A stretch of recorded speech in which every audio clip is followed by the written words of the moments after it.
நேர்கள் அனைவரையும் ஜெயா பிளஸ் தொலைக்காட்சியினுடைய ஏன் என்ற கேள்வி விவாத நிகழ்ச்சிக்காக நான் உங்கள் அனைவரையும் வரவேற்கிறேன். இந்நிகழ்ச்சியில் துறை சார்ந்த ஆளுமைகளுடைய எண்ண ஓட்டங்களை இன்றைய தலைப்பில் விரிவாக விவாதிப்பதற்காக நாம் இங்கே அமர்ந்திருக்கிறோம். அந்த அடிப்படையில் இன்றைக்கு மிக முக்கியமான தலைப்பு, இது தொடரும் தலைப்பு, ஆண்டுகளில் ஒரு முறை அல்ல பல முறையும் பேசக்கூடிய ஒரு தலைப்பாகத்தான் இந்த தலைப்பு இருக்கிறது. பெருவெள்ளத்தால் மிதக்கும் மாநிலங்கள் எதிர்கொள்ள தயாரா தமிழகம் என்ற ஒரு தலைப்பை நாம் எடுத்திருக்கிறோம். அண்மையில் இப்பொழுது நாம் பார்த்திருக்கின்ற போது வட இந்திய மாநிலங்களான ஆசாமில் ஜூன் ஜூலை மாதம் பெருவெள்ளம் பெய்தது. தற்போது குஜராத்திலும் இந்த பெருவெள்ளம் சற்றேறக்குறைய 251 மாவட்டங்களில் 200 மாவட்டங்களில் 100 சென்டிமீட்டர் அளவிற்கும் மிகப்பெரிய அளவிற்கு மழை பெய்திருக்கின்றது. குறிப்பாக ஒரு 13 மாவட்டங்களில் அது எதிர்கொள்ள முடியாத அளவிற்கு 200 சென்டிமீட்டர், அதாவது சொல்லப்போனால் 2000 மில்லிமீட்டர் என்ற அளவிற்கு ஒரு கடுமையான மழையின் தாக்கம் எதிர்பார்த்து அங்கு பல உயிரிழப்புகளும் ஏற்பட்டிருக்கிறது. 2015க்கு பின்பு தமிழ்நாட்டில் இந்த அனர்த்தம் தொடர்ந்தது. பல்வேறு எதிர்பார்ப்புகள், பலவிதமான அனர்த்தங்கள், மக்கள் எதிர்கொள்ள முடியாத துன்பங்கள் எல்லாம் நடந்தது.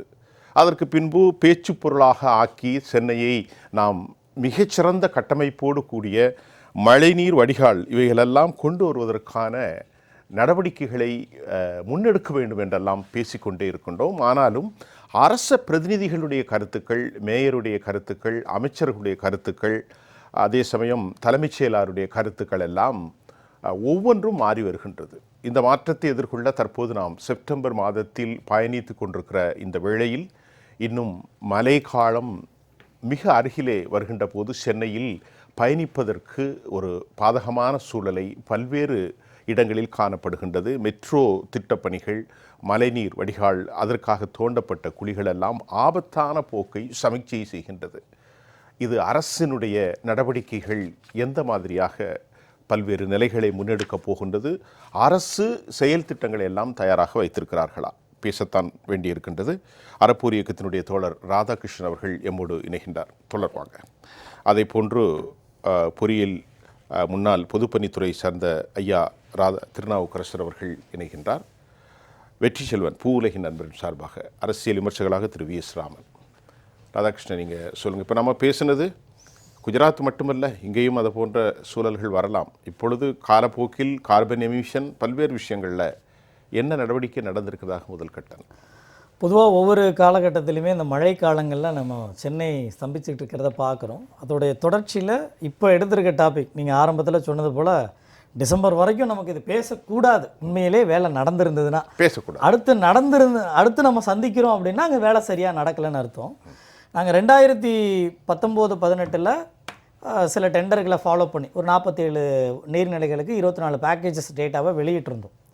அது தொடர்ச்சியாக 2022, 23, 24 இப்போது இருக்கக்கூடிய டெண்டர்களை சில எடுத்து அந்த நீர்நிலைகளை என்ன பண்ணியிருக்காங்க. அதாவது மழைநீரை பொறுத்த வரைக்கும் நீங்கள் 2-3 பணிகள் முக்கியமானது. ஒன்று, பெய்யக்கூடிய மழையை கடலில் கொண்டு போய் கலக்க வைக்கிறது ஒன்று, அதுக்கான சரியான வழித்தடங்கள் அமைக்கிறது, அந்த கிரேடியன்லாம் அதை வச்சு கொண்டு போய் சேர்க்கறது ஒன்று. ரெண்டாவது, அங்கேயே சேமித்து வைக்கிறது.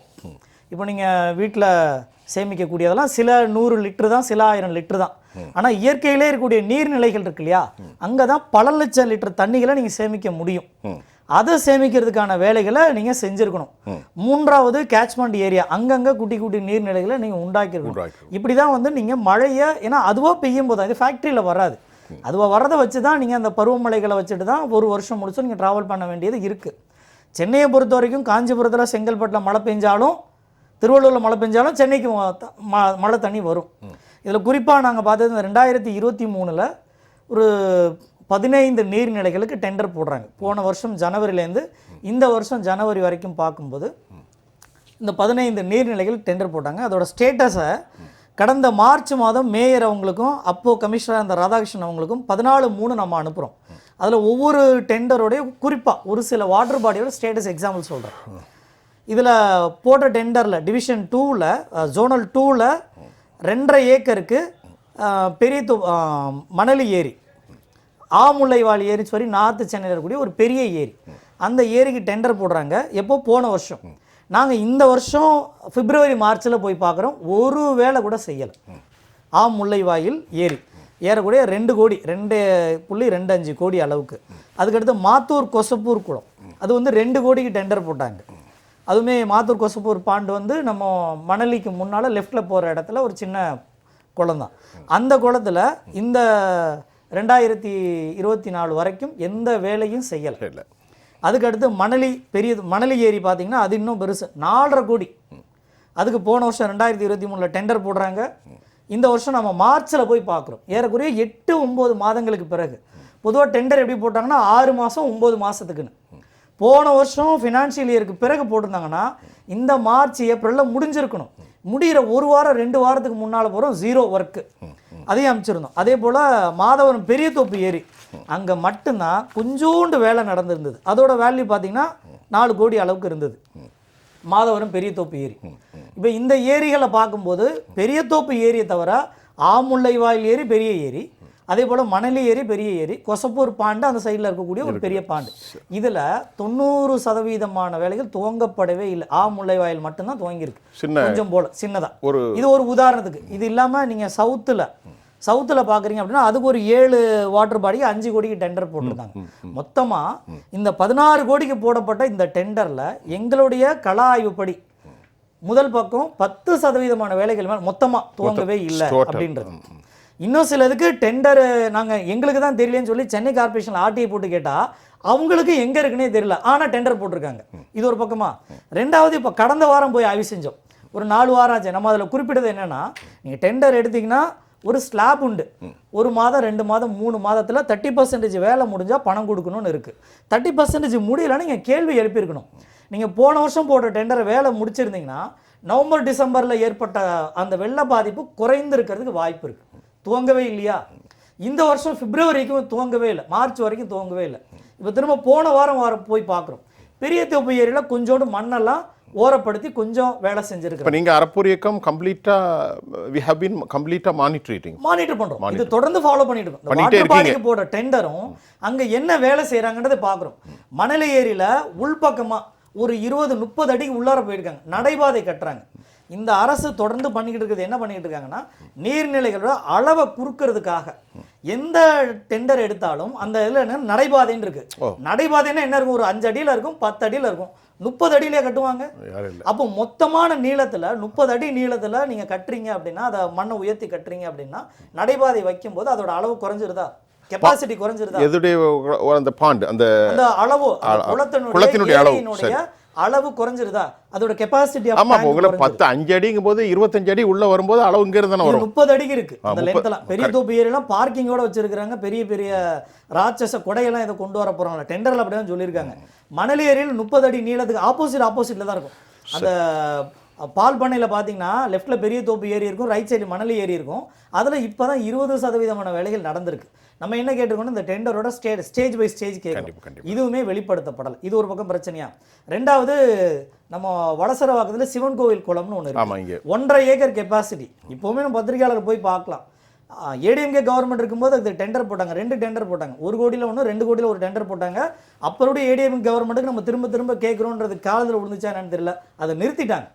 ஆனால் இப்போ டிஎம்கே கவர்மெண்ட் வந்ததுக்கு பிறகு ஹெச்ஆர்என்சி அதை டேக் ஓவர் பண்ணதுக்கு பிறகு அதில் மண்டபம் கட்டிக்கிட்டு இருக்காங்க. ஒரு நீர்நிலையை சிவன் கோயில் குளம் ஏறக்குறைய 20,500 கியூபிக் மீட்டர் கெப்பாசிட்டி, 1.5 ஏக்கர் அதோட அளவு. இன்னைக்கு 1/2 ஏக்கராக மாறி நீச்சல் தொட்டியே இருந்தது, அது ஒரு சண்டெல்லாம் ஆச்சு, நிறுத்திட்டாங்க. இப்போ என்ன பண்ணிட்டாங்க, அங்கே மண்டபம் கட்டிக்கிட்டு இருக்காங்க. அப்போ எங்கே தண்ணி நிற்கும்? தண்ணி எங்கே நிற்கும்? பெரிய ஏற்கனவே நீங்கள் ரொம்ப நாள் தள்ளி பார்க்க வேணாம். இந்த டிசம்பரில் நாம் அந்த ஃபோட்டோ வெளியிட்டிருந்தோம். டிசம்பரில் அந்த குளம் முழுசும் தண்ணி நிரம்பி இருந்துச்சு, ஏறக்குறைய 2 ஆள் உயரத்துக்கு நிற்கும், அவ்வளோ கெப்பாசிட்டி இருந்தது. இன்றைக்கி அங்கே மண்டபம்லாம் கொட்டி சிமெண்டெல்லாம் கொட்டி ஏதோ சமப்படுத்திக்கிட்டோம். குளத்தை யாரும் அந்த தண்ணி அங்கே இறங்கிச்சுன்னா கேகே நகர் பஸ் டெப்போ கம்ப்ளீட்டாக அசோக் பில்லர் வரைக்கும் ஆயிப்போம். எல்லாமே வரக்கூடிய தண்ணியும் அந்த இந்திரா நகரில் கூடிய தண்ணியும் அங்கே கெப்பாசிட்டி இருந்தது. அது அப்படியே இன்னும் கொஞ்சம் முன்னால் போனீங்கன்னா நம்ம போரூர் பக்கத்தில் பார்த்தீங்கன்னா ஆழப்பாக்கம் ஏரி, அது 15 ஆழத்தில் பழைய டெண்டர் அப்படியே நின்று போச்சு. ஆனால் இவங்க வந்ததுக்கு பிறகு இன்னும் ஆழப்படுத்தவும் எந்த வேலையும் செய்யலை. ராதாகிருஷ்ணன் ஒரு கேள்வி. இப்போ நீங்கள் ஒவ்வொரு ஏரியா சொன்னீங்க, நான் முதல் கட்ட கருத்தில் கேட்குறேன். ஆனால் நீங்கள் சொன்ன கருத்து 30% வேலை தான் செய்திருக்கிறதாக சொல்றீங்க. மொத்தமா இதுவரைக்கும் அதாவது எல்லா ப்ராஜெக்ட்லயுமே கொஞ்சம் எல்லா கொஞ்சம், project. சிலது 20, சிலது 25, ஆவரேஜா ஒரு 30. 30க்கு நம்ம அதிகபட்சம் சொல்லலாம். அவ்வளவுதான் நடந்திருக்கு. இதுல இதை வச்சே இன்னும் நம்ம நிகழ்ச்சியை கொண்டு போவோம். பல ஏரிகளுக்கு, குளம் குட்டைகளுக்கு தூர்வாரப்படலை, அங்கே ஒரு இடங்கள் தெரியல. நாம ஜியோ லொகேஷன் மேப்பை கேட்டு போட்டிருக்கோம். அதுக்கு இன்னே வரைக்கும் ஆர்டியில் வர திரும்ப போடுறோம், திரும்ப அப்பீல் போது செகண்ட் அப்பீல் நிற்குது, வேறு வகையாக கேள்வி போட்டால் அதுவும் செகண்ட் அப்பீல் நிற்குது. அப்போ சென்னை மாநகராட்சிக்கு இவங்களோட நீர்நிலைகளை பற்றின தரவுகளே இல்லையா? அப்போ இது ஊரை ஏமாத்துறதுக்காக, விளம்பரத்துக்காக, பேட்ச் ஒர்க்காக இந்த டெண்டர்லாம் போடுறாங்களா? திருநாவுக்கரசு ஐயா ஒரு மூத்த பொதுப்பணித்துறை அதிகாரி மட்டுமல்ல, இப்படி நிகழ்ச்சியில் உங்களுக்குன்னு சில இடங்கள் உண்டு. நாம் கடந்த முறையும் பேசினோம். இப்போ நாங்கள் செப்டம்பர் 2ஆம் தேதி இருக்கின்றோம். காலம் மிக குறைவாக இருக்கிறது. முதல்வர் அவர்கள் இங்கு இல்லை, அவர் சென்றிருக்கிறார், வெளிநாட்டுக்கு சென்றிருக்கிறார், மேம்பாடுகளை எல்லாம் கொண்டு வர போகிறார் அப்படின்னு ஒரு திட்டம் இருக்குது. இப்போ இவர் சொல்கிற கணக்கை எப்படி பார்க்குறீங்க? 30%னா ரொம்ப ஒரு ஆபத்தான அறிகுறியிலோ? அது 30% தான் நடந்திருக்குன்னா நடவடிக்கை எடுக்காதது மாநகராட்சியினுடைய குற்றம். சரி, நடவடிக்கை எடுக்கணும். ஸ்லோ ப்ராக்ரஸ் ஒர்க்குன்னா ஃபைன் போடுங்க, அபராதம் விதிங்க. அபராதம் 2 முறை 3 முறை விதிங்க. அதையும் மீறி போனால் அந்த டெண்டரையே கேன்சல் பண்ணிவிட்டு அடுத்தவங்களுக்கு டெண்டர் கொடுங்க. இப்போ நீங்க காலம் இருக்கிறது, செப்டம்பர் ஆகிப்போச்சு, செப்டம்பர் ஆகிப்போச்சு, இனிமேல் செய்ய முடியாது. நேரம் இப்போ குஜராத்தை போன்ற ஒரு நிலை வந்தால் நிச்சயமா இந்த வருஷம் வரத்தான் போகுது. அப்படி சொல்றீங்களோ? ஆமா, நிச்சயமா இந்த வருஷம் படாத பாடுபட போறாங்க மக்கள். சார், அந்த பெரிய தோப்புன்னு ஒன்று சொன்னார்ல ராதாகிருஷ்ணன், ஆமா, 40 ஏக்கருக்கு மேலே அது வாட்டர் ஸ்ப்ரெட். சரி, அதில் என்ன பண்ணிட்டான், ஏற்கனவே ஒரு பக்கம் பார்க் ஒன்று பழசு கிரியேட் பண்ணிட்டான். இப்போ மீதி இருக்கிற இடத்துல அவர் சொன்ன மாதிரி பெரிய பெரிய பார்க்கு, நடைபாதை, இதெல்லாம் யார் கேட்டான் இவன்? அதெல்லாம் போட்டால் தான் 4 கோடிக்கு வரும் எஸ்டிமேட்டு. அப்படி? ஆமாம், 4 கோடிக்கு ஏற்ற வருமானம் வரும்ல. அதில் ஐயா ஒரு சின்ன கேள்வி, இந்த பெனட்ரேஷனுக்கு அது தமிழில் என்ன சொல்றது, நடந்து போகிற பேவர் பிளாக், அது ஜர்க் ஆயிருது. கொஞ்சம் நல்ல ஒரு 6-7 மாசத்துல கல்லெல்லாம் இப்படி ஆயிருது. ஆமாம், பேவர் பிளாக். அது என்னென்ன, கீழே நீங்கள் ஜிஎஸ்பின்னு ஒன்று போடுவோம், கிரானுலர் சப்பேஸ்ன்னு. அது சரியாக போடலைன்னா இப்படி தான் ஆகும். அந்த கிரானுலர் சப்பேஸ் ஒரு திக்காக போட்டு அது மேலே இதை படிய வச்சா கொஞ்சம் அது அப்படி இப்படியும் ஆடாமல் இருக்கும். இப்போ அவர் சொன்னது இது ஒரு குளம் அல்லது பாண்டுடைய இடங்கள் எல்லாம் இப்படி போயிருது, இப்படியே போகுது. அதாவது என்னென்னா, ஒரு வடிநிலம் இருக்குது, அந்த வடிநிலத்திலேருந்து தண்ணி ஓடி வருது, அது உள்வாங்க வேண்டிய பொறுப்பு இந்த ஏரிக்கு இருக்கிறது. இந்த ஏரியினுடைய கொள்ளளவையே நீங்கள் சுருக்கிட்டீங்கன்னா இதில் அப்சார்ப் ஆக வேண்டிய தண்ணி இருக்கு இல்லையா, அதில் உள்ளே போக வேண்டிய தண்ணி, அது நீங்கள் அந்த கொள்ளளவு குறுக்கிட்டிங்கன்னா அந்த அளவுக்கு எவ்வளோ குறுக்கிங்களோ அந்த அளவுக்கு தண்ணி வெளியே தானே போகும். கண்டிப்பாக போகும். அப்போது நிச்சயமாக முன்னே இருந்ததை விட வெள்ளத்தினுடைய அளவு, வெளியே வருகிற வெள்ளத்தினுடைய அளவு அதிகமாக தான் இருக்க போகுது. இப்போ நீங்கள் ஒரு அச்சுறுத்தக்கூடிய கருத்து, கருத்துனா அச்சுறுத்தல, உண்மையான கருத்து, இந்த வருஷம் மழை வரத்தான் போகிறது, சிக்கல் வரத்தான் போகிறது என்கிறீர்களே, எந்த அடிப்படையில்? இப்போது வட சென்னையில் ஒரு 16 ஏரி காணும். இந்த 16 ஏரியில் உள்ள போக வேண்டிய தண்ணி இருக்குல்ல, அது எங்கே போகும்? அது வாங்க வேண்டிய தண்ணி இருக்கு இல்லையா, அந்த ஏரியே இல்லை, அப்போ அது எங்கே போகும்? வெளியில் தானே போவோம், அப்படியே பறந்து விரிஞ்சு எங்கே பார்த்தாலும் போவோம். அதுதான் வெள்ளம். நீங்கள் அதை வெள்ளம்னு சொன்னாலும் சரி, தேக்கம்னு சொன்னாலும் சரி, எப்படி சொன்னாலும் சரி, அது மக்களை பாதிக்குது. அப்போ 16 ஏரி காணலை. இன்னும் ஒரு 15 ஏரி பார்த்தீங்கன்னா இன்சிக்னிஃபிகண்ட்டுன்னு சொல்லுவோம். அதாவது அது இருக்க வேண்டிய அளவில் இல்லை. சும்மா ஒரு 10 ஏக்கர் இருக்க வேண்டிய பரப்புன்னா 2 ஏக்கர் இருக்குது, 3 ஏக்கர் இருக்குது, அப்படி இருக்குது. இந்த 16 ஏரி காணாமல் போனதெல்லாம் நான் முகப்பேர் அதெல்லாம் சேர்த்து தான் சொல்கிறேன். அதெல்லாம் நீங்கள் ஏற்கனவே அவசியம் போல வீட்டை கட்டிட்டீங்க. முகப்பேர் தான் ஏரி ஸ்கீம் ஆக்கிட்டாங்களே, 12,000 13,000 ஸ்கொயர் ஃபீட்டில் போயிட்டு இருக்கு. அந்த மாதிரி எல்லாத்தையும் ஆக்கிட்டு நீங்களே பண்ணிவிட்டு, அது மட்டும் இல்லை, அதுக்கு கூவத்திலேருந்து வரக்கூடிய ஒரு வாய்க்கால் இருந்தது. இந்த வாய்க்காலும் இல்லை, வாய்க்கால் கூவத்திலேருந்து வரும், திரும்ப இதிலேருந்து வழிகிற தண்ணி திரும்ப கூவத்துக்கு போகும். அப்படி ஒரு அழகான அரேஞ்ச்மெண்ட், அழகான ஏற்பாடு. அந்த ஏற்பாடுகள் எல்லாம் நாசம் பண்ணிவிட்டு இருக்கிற எல்லாத்தையும் அழிச்சிட்டு, இப்போ ராதாகிருஷ்ணன் சொன்னார், இன்னும் எங்கெங்கே தேக்க முடியணும்னு பார்க்கணுன்னு. தேவையே இல்லை, இருக்கிறத நீங்கள் சரியாக வச்சுக்கிட்டாலே போதுமே. தடுக்கி விழுந்தால் ஒரு ஏரிங்க, அதாவது ரெட் ஹில்ஸ் மைனர் பேசின்னு ஒரு பேசின் இருக்குது. அதனுடைய ஏரியா பார்த்தீங்கன்னா 235 சதுர மைல். கண்டிப்பாக அந்த 235 சதுர மைல் 230 ஏரி இருக்குது. ஒரு சதுர மைலுக்கு ஒரு ஏரி இருக்குது சார். இதுக்கு மேலே எதுக்கு ஏரி? இது மாதிரி எங்கேயுமே கிடையாது, எங்கேயும் கிடையாது, எங்கேயுமே கிடையாது. என்னன்னா, இந்த ஏரிகளுக்கு இடையே இப்போது ஒரு உதாரணத்துக்கு சொன்னால் வியாசர்பாடி ஏரின்னு வச்சுங்க. ஒரு 22 23 ஏரிகளோட தண்ணி வியாசர்பாடிக்கு போகணும். அந்த தண்ணியெல்லாம் வியாசர்பாடிக்கு போயிட்டு அப்படியே பக்கிங்ஹாம் கால்வாய்க்கு போகணும். நீங்கள் என்ன பண்ணி வச்சுருக்கீங்க, அந்த வியாசர்பாடி ஏரியில் ஒரு காலேஜை கட்டி வச்சுருக்கீங்க, அம்பேத்கர் காலேஜுன்னு. இது கட்டிட்டோம், தப்பு பண்ணிட்டோம், சரி. அப்போ அந்த தண்ணி வடிகிறதுக்கு வேறு என்ன பண்ணணும்? அந்த காலேஜ் பக்கம் வந்து ஒரு பெரிய வாய்க்காலை வெட்டி கொண்டு போய் பக்கிங்ஹாம் கால்வாயில் விடணும் இல்லை, அதுக்கு மாற்று ஏற்பாடு ஒன்று செய்யணும். பண்ணணும் இல்லை. இப்போ இன்னொரு கேள்வி, இந்த பிரச்சனைகள் எல்லாம் அனலைஸ் பண்ணுறதுக்கு திருப்புகழ் ஐஏஎஸ் கமிட்டி போட்டு இப்போ அதுக்கு தான் வரேன்னு ஒரு 18 மாதம் ஆச்சு. எஸ். இப்போ திருப்புகழ் என்ன ஆனாரு, அவரை எதுக்கு வச்சாங்க, அவர் கமிட்டியில் சஜஷன் பண்ணக்கூடிய ரிப்போர்ட் என்னாச்சு? அந்த திருப்புகழ் கமிட்டி ரிப்போர்ட்டை நானும் இதுவரையில் பல அரங்குகளில் பேசிட்டேன். அந்த வந்து அதை பொது வெளியில் வைங்கன்னு, இதுவரையில் அது பொது வெளியில் வைக்கல. பப்ளிக் டொமைனில் இல்லை. ஏன்னா அதில் என்ன சொல்லியிருக்குன்னு தெரிஞ்சாதானே நாம இல்லை அவங்க அப்படி சொல்லியிருக்கிறது தப்பு சரி அப்படின்னு சொல்கிறதுக்குள்ள ஒரு வாய்ப்பு இல்லையே நமக்கு. அதெல்லாம் பார்க்கணும் இல்லை. ஏன்னா திருப்புகழ் இப்போ நம்ம இடைவேளைக்கு அப்புறம் திருப்புகழ் கமிட்டியை ஏன் இந்த திமுக அரசு இதுவும் ஒரு 18 மாதமாக வைக்கவில்லை, அதுக்குள்ளே என்ன இருக்குது? ஹேமா கமிட்டி இல்லையே ஒன்றும், இது ஒன்றும் ஹேமா கமிட்டி இல்லையே. ஆகவே நாம் அது குறித்து பேசுவோம். நாம் இப்போ பேசும்போது இந்த திருப்புகழ் கமிட்டி என்னன்னு சொல்லுங்கள். திருப்புகழ் கமிட்டி வந்து குறுகிய காலத்தில் செய்ய வேண்டிய திட்டங்கள், நீண்ட காலத்தில் செய்ய வேண்டிய திட்டங்கள்னு 2 அறிக்கையில் 2 பகுதியாக கொடுத்ததாக சொல்கிறாங்க. இன்னி வரையில் குறுகிய கால திட்டங்கள் என்னென்ன, நீண்ட கால திட்டங்கள் எது எது இம்ப்ளிமெண்ட் பண்ணணும் அப்படிங்கிறது இன்னி வரல அரசாங்கம் யாருக்கும் சொல்லலை. ஒருவேளை பொருட்செலவு அதிகமாக இருக்கும் என்கிற நிலைமையில் அது எதையுமே சொல்லாமல் விட்டுருச்சு அரசு. இல்லை இதெல்லாம் வெளியில் வந்ததுன்னா மக்கள் அதில் நிறையா படித்து பார்த்தாங்கன்னா நிச்சயமாக சொல்லுவாங்க, இல்லைங்க இது தப்புங்க இது சரிங்கன்னு சொல்லுவாங்க. ஸோ இந்த மாதிரி விமர்சனங்களை தவிர்ப்பதற்காக அப்படி செய்கிறதா அப்படின்றது எனக்கு தெரியல. இன்னொன்று, சென்னையில் இன்றைக்கி இருக்கக்கூடிய ஏரிகளில் ஒரு ஏரியில் கூட நன்னீர் கிடையாது, எல்லாமும் சாக்கடை நீர். இந்த சாக்கடை நீரை சேமிப்பதற்காக இத்தனை கோடியை செலவு பண்ணுறீங்களே எதுக்காக? அந்த ஏரிக்குள்ளே வரக்கூடிய சாக்கடையை முதல்ல தடுத்து நிறுத்தி அது எல்லாத்தையும் அண்டர் கிரவுண்ட் ட்ரைனேஜில் கொண்டு போய் ட்ரீட் பண்ணி வெளியே அனுப்பிட்டு வரக்கூடிய நல்ல தண்ணியை மட்டும் சேமிக்கிறது தானே ஒரு அரசுடைய அறிவுடைமையாக. தொடர்ந்து சீவேஜ் கனெக்ஷன் அங்கே தான் இருக்குது, எல்லாமே அதில் தான் இருக்குது. இப்போ சொன்னார்ல அந்த ஏரி ஒன்று கூவம் எங்கேருந்து ஆரம்பிக்குது, அரணவாயில் தாண்டி அப்படியே அவர் சொன்ன ஏரியில் அந்த பெரிய தோப்பு ஏரி இருக்க, அதில் 4 பக்கமும் இருக்கக்கூடிய வீடுகளுடைய கழிவு நீர் பூரா உள்ளே தான் வருது.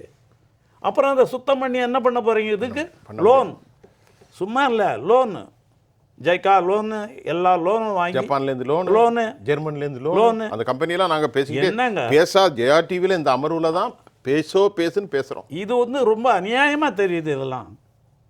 இதெல்லாம் வந்து லோனை இப்போ ஒரு கேள்வி ஐயா, நீங்கள் லோனுன்னு வந்துட்டு இந்த 4000 கோடி நடக்கும்போது ஏற்கனவே தூத்துக்குடி பிரச்சனை வரும்போது சொன்னாங்க 4000 கோடி திமுக அரசு, அப்புறம் சொன்னாங்க சாரி சார் 1900 கோடி தான் நாங்கள் செலவு பண்ணியிருக்கோம்னு சொன்னாங்க.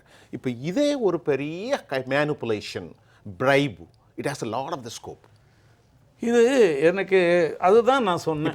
இப்போ எனக்கு ஒரு டவுட் வருது, இந்த 4000 கோடி எப்படி செலவு பண்ணீங்க, 4000 கோடியில் எப்படி மேனிப்புலேட்ஸ் ஆனதா, இதில் என்ன பிரைப் இருக்குது? இல்லை அந்த 1900 போனால் மீதி இருக்கிறது இப்போ செலவு பண்ணாங்களா இல்லையான்றது. மீதி 2000 கோடி 2100 கோடி அது செலவு பண்ணியாச்சா இருக்கா இல்லையா தெரில. இப்போது இன்னொன்று சொன்னார் இல்லையா, இந்த ஏரிகளை குறுக்குறாங்கன்னு. என்னாச்சு, 170 ஏக்கர் பரப்பளவு இருந்த ஏரியை 30 ஏக்கர் ஆக்கியிருக்காங்க இல்லையா? கேளுங்க, 30 ஏக்கர் ஆக்கிட்டு எவ்வளோ இருந்து ராதாகிருஷ்ணன்?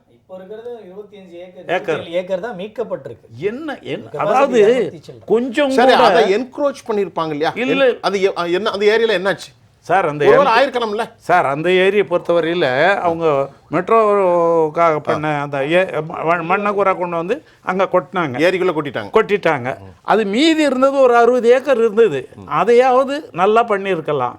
அதில் போய் அவர் சொன்ன மாதிரி ஒரு பாலம், கண்ணாடி பாலம் ஏதோ போட்டிருக்காங்க. அதெல்லாம் பெரிய சர்வதேச அளவில் இப்போ சொல்கிறாங்க, சர்வதேச அளவில் வெள்ளிவாக்கம் உலகின் மிக பெரும் நகரமாக மாறிவிட்டது, எல்லாரும் தொங்கு பாலத்தில் செல்லலாம். யார் கேட்டாங்க? இந்த அரசாங்கம் தன்னை புகழாரம் சுட்டிக் கொள்கிறார்களே, தொங்கு பாலத்தில் போகலாம் இந்த மாதிரி அரசு. இதில் வேற பப்ளிக்கும் ஒரு சில நேரத்தில் அந்த அப்ளிகேஷன் ஆஃப் மைண்டு எல்லாமே எங்களுக்கு பொழுதுபோக்கு பண்ணி கொடுங்க, அதை பண்ணி கொடுங்க, இதை பண்ணி கொடுக்குன்னு கேட்கறதுக்கு அவங்க நேர போக்குக்கு ஏதாவது வந்து உட்கார்ந்து கடையில இருந்து சாப்பிட்டுட்டு இருப்பாங்க. பைத்தியக்காரன் அது இருக்கு. தண்ணி வந்தா எங்க போறது? ஆனா அவங்க யாரும் யோசிச்சு பார்க்கறது இல்ல. இது மாதிரி பண்ணிட்டோம்னா நமக்கு நாளைக்கு கிரவுண்ட் வாட்டர் கிடைக்காது என்ற எண்ணம் நிறைய மக்களுக்கு இல்லை. அது மாதிரி எதனா நடந்துருச்சுன்னு எங்களுக்கு கிரவுண்ட் வாட்டர் பூரா டிப்ளீட் ஆகிடுச்சு, அது எல்லாம் காரணம் இந்த ஏரிகள்லாம் பாழாக போனது தான் அப்படின்னு அப்போ 4 பேர் பேசுவோம் ஐயா. இப்போ நீங்கள் சொன்னது ரொம்ப முக்கியம். திருப்புகழ் கமிட்டி என்னானது, என்ன அதில் என்ன உலக ரகசியம் அது தெரியல. இந்த அதே மாதிரி தொங்கு பாலத்தால் ஏற்பட்ட நன்மைகள் இது ஒரு பக்கம். பெடட்ரேஷனுக்கு 30 அடி விடுறதுனால எப்படி சுருங்குது, சிவன் கோயில கல்யாண மண்டபம் கட்டி தண்ணி எங்க போகும், இப்படிப்பட்ட பல கேள்விகளோடு தான் இருக்கு. இது வந்து கார்பரேஷனோட லட்சணம். அதே நேரத்தில் சிஎம்டியோட லட்சணம் ஒன்று இருக்கு. அது ரெண்டாவது என்னன்னா ஒரு 10 ஏரியை எடுத்து 10 ஏரி இதே தான் நடைபாலம், நடைப்பயிற்சி ஒரு பகுதி, சைக்கிள் ஓட்டுறதுக்கு ஒரு பகுதி எல்லாம் பண்ணி இப்போ செம்பாக்கம் செய்ய போகிறாங்க. செம்பாக்கம் செம்பாக்கத்தை பார்த்தீங்கன்னா ஏற்கனவே இருக்கிற ஏரியா சுருங்கி போச்சுன்னு அங்கே இருக்கிற மக்களுடைய வருத்தம். ஆனால் இப்போ என்ன பண்ண போகிறாங்க, அதை இன்னும் சுருக்கிடுறாங்க. ஆமாம், அது மொத்தமே எவ்வளோ நிற்குன்னு பார்த்தீங்கன்னா கடைசியாக ஒரு 40 ஏக்கர் கூட நிற்காது. மீதி எல்லாம் வந்து வாக்கர்ஸ் பார்த்து, சைக்கிள் ட்ராக்கு, அங்கே வேறு கார் நிறுத்துறதுக்கு இடம், போட்டிங் எல்லாம் பண்ண போகிறாங்க. இப்போ இதெல்லாம் வேறு லாபம் இருக்குமோ?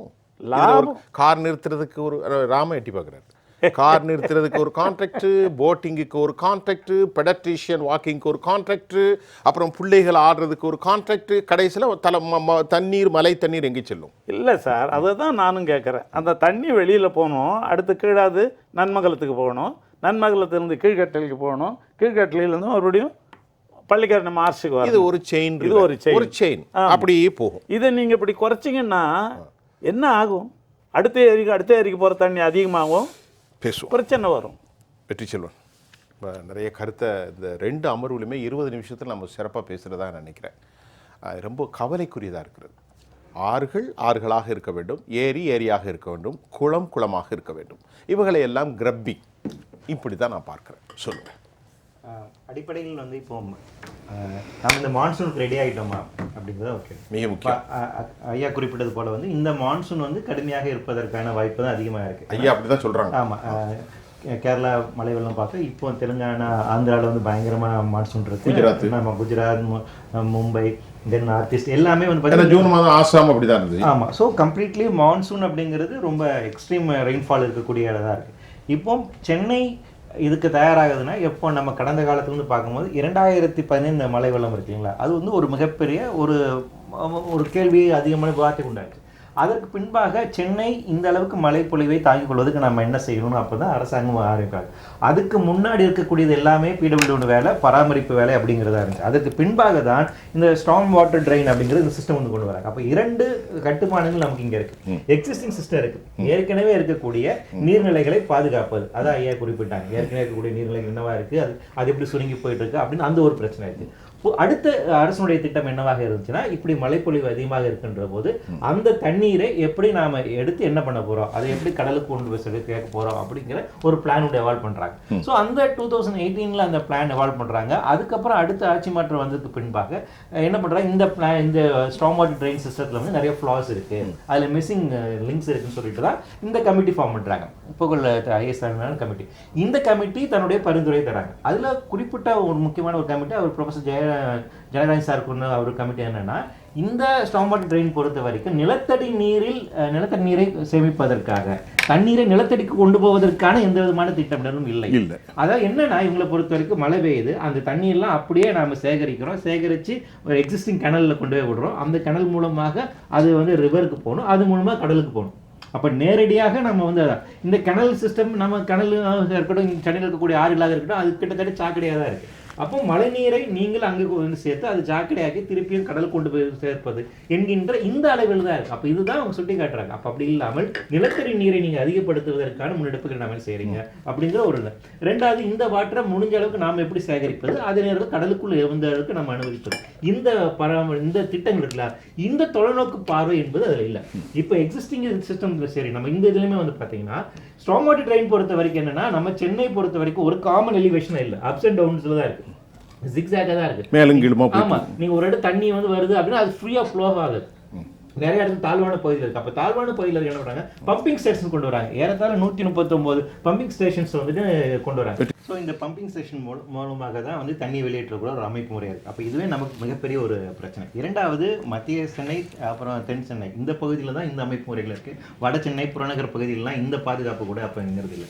அப்போ என்னன்னா நம்மளோட ஓவரால் நம்மளோட பிளானிங்கில் இருக்கக்கூடிய பிரச்சனைகளாக இதை வந்து பார்க்கணும். அடுத்து இருக்கக்கூடிய முக்கியமான பிரச்சனை, எந்த அளவுக்கு தண்ணி கேரிங் கெப்பாசிட்டி இந்த இடத்துல இந்த ட்ரெயின் சிஸ்டம் கொண்டு வராங்கன்னு பார்த்தீங்கன்னா 24 மணி நேரத்துக்கு 20 சென்டிமீட்டர் மழை பொழிந்தால் அதுக்கான தாங்குதிறனோட தான் இருக்குது. அப்போது எக்ஸசிவ் ரெயின்ஃபால், ஹெவி ரெயின்ஃபால் வந்தால் இந்த ட்ரெயின் வாட்டர் சிஸ்டம் அப்படிங்கிறது எந்த அளவுக்கு ஒர்க் பண்ணும் அப்படிங்கிற கேள்வி இருக்குது. இப்போ கேரளா நமக்கு வந்து வயநாட்டில் வந்து பார்த்தீங்கன்னா 48 மணி நேரத்தில் 57 சென்டிமீட்டர் அங்கே மழை பெய்யாச்சு. ஸோ ஹெவி ரெயின்ஃபால் அப்படிங்கிறது இப்போ ஃப்ரீக்வெண்ட்டாக எல்லா இடத்துலையும் வருது. அப்போ ஒரு ஹெவி ரெயின்ஃபால் 20 சென்டிமீட்டருக்கு அதிகமான மழைப்பொழிவை சென்னைக்கு இருந்துச்சா அது தாங்குமா அப்படிங்கிற ஒரு மிகப்பெரிய ஒரு பிரச்சனை. இப்போ இதை KN நேரு சொல்கிறாரு 4 நாளைக்கு முன்னாடி, நாங்கள் செஞ்சுருக்கிற வேலை சிறப்பாக முடிச்சிருக்கோம், ஆனால் 20-25 வரைக்கும் தாங்குவோம்னா அப்போ அதுக்கு மேலே என்ன ஆகுறது கேள்வி. அவர் சொல்கிறார் 20 வரைக்கும் நாங்கள் தாக்கு பிடிக்குங்கிறார். அப்போ இது ஒரு பொறுப்பில்லாத பேச்சு தானே. நிச்சயமா 40 பெஞ்சு என்ன இல்லை, 20க்கு கம்மியாக கடந்த டிசம்பரில் பெஞ்சல அப்பவுமே நம்ம பிரச்சனை சந்திச்சோம். அப்பவுமே வந்து உங்களுக்கு வந்து புறநகர் பகுதியிலும் வட சென்னை பகுதியிலும் பெரிய பிரச்சனையே 20க்கு அதிகமாக போலையே இல்லைங்களா. அப்போ 20க்கு கம்மியாக இருக்கும் போதே வந்து இந்த சிஸ்டம் அப்படிங்கிறது ஒர்க் ஆகலை அப்படிங்கிறத நம்ம ஆல்ரெடி பார்த்துருக்கோம்.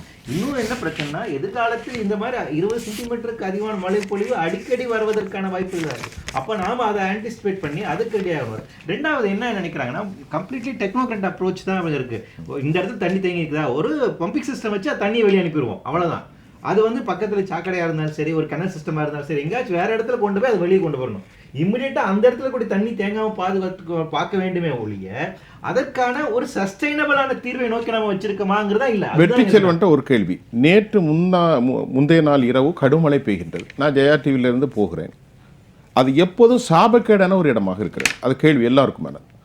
இந்த அரும்பாக்கம் MMD ரயில்வே ஸ்டேஷன் பக்கம் இருக்குது பாருங்க, அந்த மெட்ரோ ட்ரெயின், அதில் சாபக்கேடு எப்பொழுதுமே தண்ணி நிற்கின்றது. பக்கத்தில் கெனால், எனக்கு புரியல, நாலேஜ் இல்லையோன்னு தெரியல, பக்கத்தில் கூவம் இருக்கிறது அழகா, பக்கத்தில் கோயம்பேடுலேருந்து அது கனெக்டிவிட்டிலாம் இருக்குது. ஆனால் பல வருஷமாக 4000 கோடி செலவு பண்ணாலும் அதில் தண்ணி நிற்குது. முந்தானத்து பேஞ்ச ஒரு 15-20 நிமிடம் மழைக்கே தண்ணி முழங்கால் அளவுக்கு வந்துட்டு. இதில் இப்போ என்ன வேலை நடந்திருக்கு? 4000 கோடிக்கு இது ஏன் இவ்வளோ ஒரு முக்கியமான சென்ட்ரு பாட்டாக இருக்குது கோயம்பேடு மார்க்கெட்டு? இல்லை, அது என்னன்னா, ஒரு திட்டம் அலாட் பண்ணாங்க, ஒரு 4000 கோடி உடனே செய்கிறாங்க, முடிஞ்சிருந்தது இல்லை. அப்படி இல்லை, இது வந்து கண்டினியூஸ் ஒர்க். நீங்கள் ஒரு நாள் வேலை அப்படிங்கிறதுல நீங்கள் த்ரூஅவுட் இயர் ஃபுல்லாக வருடம் முழுவதுமாக நீங்கள் தொடர்ச்சியாக ஒரு நீர்நிலையை பராமரிக்கணும். அதுதான் அதில் முக்கியம். அதில் குப்பை இருக்குது, குப்பையை போடுறாங்கன்னா குப்பையை போட வைக்கிறது சட்டம் கொண்டு வரணும். போனோம், அது தடுக்கணும், முறையாக அது அப்புறப்படுத்த வேண்டும், அது கண்காணிக்க வேண்டும், அதோட அளவு என்னவாக இருக்கிறது அது மானிட்டர் பண்ணணும். இன்னைக்கு நீங்கள் ஃப்ளோஸ் வந்து மானிட்டர் பண்ணுறதுக்கு டெக்னாலஜி அதிகமாக வந்துச்சு. சார், ஒரு இடத்துல சீவேஜ் பிளாக் ஆகக்கூடிய ஒரு இடம் சென்ட்ரல் பார்ட்னா அரசுக்கு தெரியும்.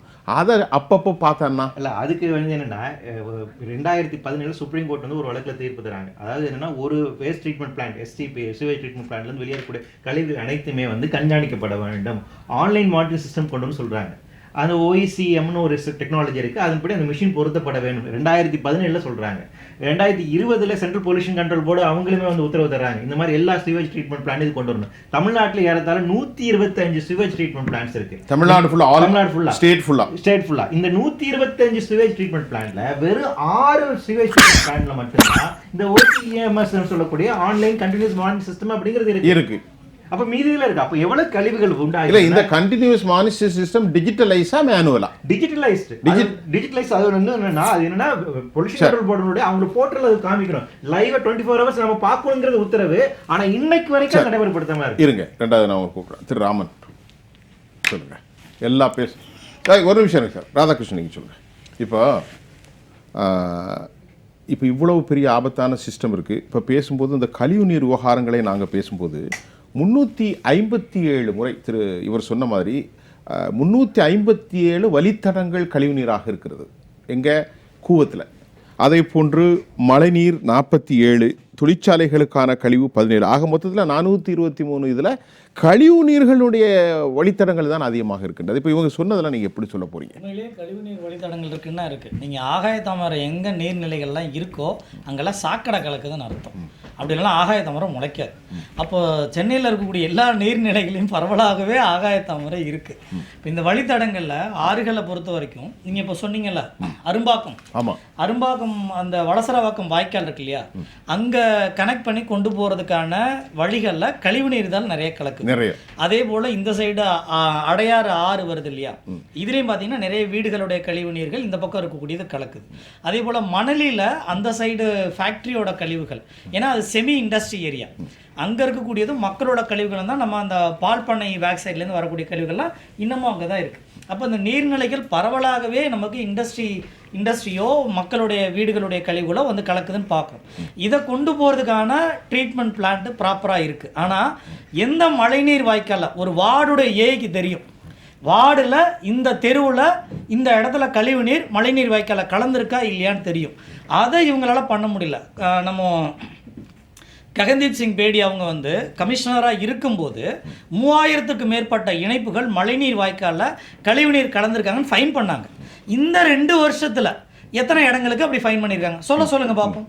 அப்போது ஒரு மழைநீர் வாய்க்காலில் கழிவுநீர் கலக்கலன்னு உறுதி செய்ய முடியாத மாநகராட்சி எப்படி இதை தடுக்கும்? இன்னொரு பக்கம் பார்த்தீங்கன்னா இவங்க சென்னை மாநகராட்சி வெப்சைட்லேயே ஒட்டுமொத்த சென்னைக்கான ஸ்டோம் வாட்டருடைய மேப் இல்லை. நம்ம அதை ஆர்டிஐ போட்டு எடுத்து வெளிப்படுத்தினது பிறகு நம்ம கிளப் பண்ணி பார்க்குறோம். இந்த 200 வார்டுகளுக்கான மேப்பை கிளப் பண்ணி பார்க்குறோம். உதாரணத்துக்கு ஒரு வார்டு 137க்கும் 136க்கும் கனெக்ட் பண்ணி பார்க்கும்போது இதில் பாயிண்ட் ஏ பி சின்னு 3 இருக்குது. பி வந்து நடுவில் இருக்குது, ஏ வந்து மேடாக காமிக்குது, பிக்கு தண்ணி வருது இந்த மேப்பில். இன்னொரு மேப்பில் 136ல் பார்க்கும்போது சின்ற பாயிண்ட்லேருந்து பிக்கு தண்ணி வருது, அது தெருவோட நடு மையம். ஏலேருந்து தண்ணி வருதுன்னு ஒரு காமிக்கிறாங்க, பிக்கு வருதுன்னு. இன்னொரு மேப்பில் பார்க்கும்போது சிலேருந்து பிக்கு தண்ணி வருதுன்றாங்க தெருவோட நடுவில். இந்த மேப் வந்து செயல்படுத்தியிருந்தாங்கன்னா இது டெக்னிக்கலாக ஃபெயிலியராக இல்லையா? ஒரு மேப்பை கூட ஒழுங்காக டிசைன் பண்ண முடியலையா, இல்லை டிசைன் பண்ணது ப்ராக்டிக்கலாக இங்கே எக்ஸிக்யூட் பண்ண முடியலையா? இதில் ஏகப்பட்ட இடத்துல left turn right turn U டர்ன்லாம் போட்டு வச்சுருக்காங்க மழைநீர் வாய்க்காலில். அந்த குழப்படி வேற ஒரு பக்கம் இருக்குது. நீங்கள் மழை தண்ணிக்கு எங்கேயும் யூ டர்ன்லாம் போட முடியாது, அது போகிற ஃப்ளோவில் கட்டணும். இன்றைக்கி நீங்கள் 8 போடுற இடம் கேகே நகரை பார்த்தீங்கன்னா வடசரவாக்கம் மெயின் ரோடு கிரேடியனில் 9 மீட்ரு. அப்படியே சிவன் கோவில் குளம் வந்து சிவன் பார்க் வந்தீங்கன்னா 8 மீட்டர் ஹைட் கிரேடியன்ல. நீங்க அங்க இருந்து எம்ஜிஆர் வாய்க்கால் நடுவில் இருக்கு, அது அடையாறுல போய் கலக்கும். ஆனா நீங்க என்ன பண்றீங்க, அந்த ராஜமன்னார் சாலையோட தண்ணியை நீங்க அசோக் நகர் வரைக்கும் கொண்டு வரீங்க. கேகே நகர் தாண்டி சிவன் கோவில் தாண்டி பார்க்கு தாண்டி அசோக் பில்லர் வரைக்கும் கொண்டு வந்து அங்கிருந்து ஹைவேல இருக்கக்கூடிய டிபார்ட்மெண்ட்ல கனெக்ட் பண்ணி நீங்க காசி தேட்டரோட வாய்க்கால் கொண்டு போய் கனெக்ட் பண்றீங்க. தண்ணியை நீங்க அவ்வளவு தூரம் கனெக்ட் பண்ணி கொண்டு போறீங்களா? அப்போ அந்த ஏரியாவில் பெய்யக்கூடிய தண்ணியில எங்க போய் சேரும்? அப்போ நீங்கள் அதுக்கான கெப்பாசிட்டி டேங்க் இருக்கான இல்லை. மாநகராட்சி தனிக்காக கட்டியிருக்காங்க, ஹைவே டிபார்ட்மெண்ட் தனிக்காக கட்டியிருக்காங்க. ஆனால் அங்கே கொண்டு போய் மாநகராட்சி தண்ணியை கொண்டு போய் கொட்டுறதுனால மொத்த ஏரியாவும் ஸ்டாக்னட் ஆகுதுங்களா இல்லையா? கண்டிப்பாக. இன்னொரு பக்கம் எம்ஜிஆர் வாய்க்கால் இன்னமும் அது அசடாக தான் இருக்குது, அது இன்னும் அது தூர்வார கூட படலை, இன்னமும் அங்கே சில்ட்டு தான் கிடக்கு. இன்னொரு பக்கம் கழிவு நீரும் கலந்துக்கிட்டே இல்லை. இப்போ ராதாகிருஷ்ணன், இப்போ நீங்கள் சொன்னது நிறைய விஷயம் இருந்தாலும் இந்த 4 வருஷம் திமுக ஆட்சி 3 ஆண்டு சர்டிஃபிகேட்டு, இப்போ மெட்ரோவுக்கு தோண்டப்படுகிற குழிகள் அங்கங்கே அடைச்சி வச்சுருக்கிறாங்க. கம்பிகள் மழைநீர் வடிகால் வாரியத்தில் நீளமாக இருக்குது. இரவு நேரங்களில் நிறைய பேர் இறந்துருக்குறாங்க. நம்முடைய தொலைக்காட்சியிலேருந்து கொஞ்ச நாளைக்கு முன்னாடி ஒரு முக்கியமான தமிழ்நாட்டில் பிரபலமான ஒரு தொலைக்காட்சியினுடைய நிருபரும் கூட அதில் ஒரு முக்கியமான சகோதரர் இறந்துருக்காங்க. இப்போ இதுக்கெல்லாம் என்னதான் தீர்வு? ஒரு அரசு என்ன செய்யுது? ஒரு கட்டமைப்பு. மெட்ரோ மேலே பழிய தூக்கி போடுறதெல்லாம் நான் ஏமாத்து வேலையாக தான் பார்க்குறேன். காரணம் என்னென்னா 2021 இறுதியில் முதலமைச்சர் என்ன சொல்கிறார், இந்த வருஷம் பொறுத்துக்கங்க, அடுத்த வருஷம் நடக்காது அப்படின்னு ஒரு ஸ்டேட்மெண்ட் கொடுக்குறாரு. இப்போ பொதுவெளியில் 2022 வருது, அப்போ அதுக்கான வேலைகள் செஞ்சுருக்கணுமா இல்லையா? அப்போ செய்யலை. 2023 வருது, 2 நாளில் சோசியல் மீடியாவில் சென்னையை மீட்டிட்டாங்க. ஆனால் இதே நார்த்து சென்னையும் வேளச்சேரியும் ஸ்டாக்னட் ஆகி தப்பிச்சதை நம்ம பார்த்தோம். தரமணி இந்த வேளச்சேரிலாம் அந்த சைடு சோழிங்கநல்லூர் வரைக்கும் மாட்டிக்கிட்டு நின்னதை, அதுவும் இடுப்பளவுக்குமான தண்ணியில் கழுத்து வரைக்குமான தண்ணியில் இருந்ததெல்லாம் நம்ம பார்த்தோம். இப்போ நம்ம என்ன பிரச்சனை, இதை நீங்கள் போன வருஷமே அனாலிசிஸ் பண்ணிங்கன்னா மார்ச் ஏப்ரல் மே ஜூனில் வேலைகளை துவங்கி இருக்கணும். நம்ம டெண்டர் படி பார்த்தாலே மார்ச் ஏப்ரல் மே ஜூனில் முடிஞ்சிருக்கணும். ஆனால் மார்ச் வரைக்கும் நீங்கள் துவங்கலைன்னா அதுக்கு பிறகு இப்போ தான் ஸ்டார்ட் பண்ணிருக்கோம். போன வாரம் போய் ஆய்வு செய்கிறோம், இப்போ தான் வேலையை துவங்கியிருக்கிறாங்க. மழைக்காலங்களில் மழைக்கான பாதுகாப்புக்கான வேலைகளை எப்படி செய்ய முடியும்? மழைநீர் வாய்க்கால் திட்டம் உங்கள்கிட்ட இருக்குல்ல, அந்த திட்டத்தை நீங்கள் ஸ்லாப் வைஸ் ஒர்க் அவுட் பண்ணியிருந்தாலே முடிஞ்சிருக்கணும்ல. அப்போ ஏன் நடக்கலை? அப்போ இன்னமும் மக்களை ஏன் ஏமாற்றிக்கிட்டு இருக்கிறீங்க? அதான் இப்போ திமுக ஒரு தெளிவாக சொல்ல போனால் நம்ம இது மக்களுடைய பிரச்சனை. 3 ஆண்டுகளில் மிகப்பெரிய மழை வரக்கூடிய ஆபத்து இருந்தபோதும் நடவடிக்கைகள் எதுவும் நடக்கலை. சிவதாஸ் மீனா 40% தான் முடிந்திருக்குது என்கின்றார். KN நேரு ஒரு கருத்தை சொல்கிறாரு. பிரியா 80 தான் முடிஞ்சிருக்குங்கிறாங்க. நேரு 95ங்கிறாரு. இன்னொருத்தர் 65ங்கிறாரு. சொல்ல போனால் அதிகப்படியான தொகை கொசஸ்தலை ஆறுன்றாங்க. ஆமாம், கொசஸ்தலை ஆறுல பாதிக்கு மேலே வேலை செய்யலை. போன வாரம் மணலியில் போய் பார்க்கும்போது அந்த நீர்வழி தடங்கள் எல்லாமே இன்னமும் பண்டா தான் கிடக்கு, அந்த மண்ணுக்குட்டியே தான் கிடக்கு. தோழர் ராமன், நீண்ட ஒரு 40 நிமிஷத்துக்கு அப்புறம் உங்களுடைய கருத்தை கேட்க. அதாவது சென்னையில் ஒவ்வொரு ஆண்டும் நவம்பர் டிசம்பர் வரும்போது மழை வரும். உடனே சம்மந்தப்பட்ட துறை அதிகாரிகள் வருவாங்க. இது வந்து தொடர்ந்து ஒரு இப்போ உங்களுக்கு இது ஒரு கண்காட்சியான ஒரு நிலைப்பாடு அதிகாரிகளுக்கு ஒரு மனநிலை இருக்குது, ஒரு ஷோ மாதிரி. அதாவது இந்த விஷயத்துக்கு சொல்லுவோன்னா 2 ஆண்டுகளுக்கு முன்னால் புந்தமல்லி நகராட்சியில் என்ன பண்ணுவாங்கன்னா, அந்த மாதிரி ஒவ்வொரு மழை வரும்போது மழைநீர் கால்வாய் அங்கங்கே செயற்கையாகவே அடைச்சி வச்சுருப்பாங்க. இந்த அடைச்சி ஏன் வைக்கிறாங்க தெரியுமா? தண்ணி டம்பிங் மாதிரி வீட்டுக்குள்ளே தண்ணி முங்கும். தண்ணி முழுகும். ஐயோ ஐயோ கவுன்சிலர் ஜனங்கள் மாதிரி ரோட்டில் மறியல் பண்ணுவாங்க.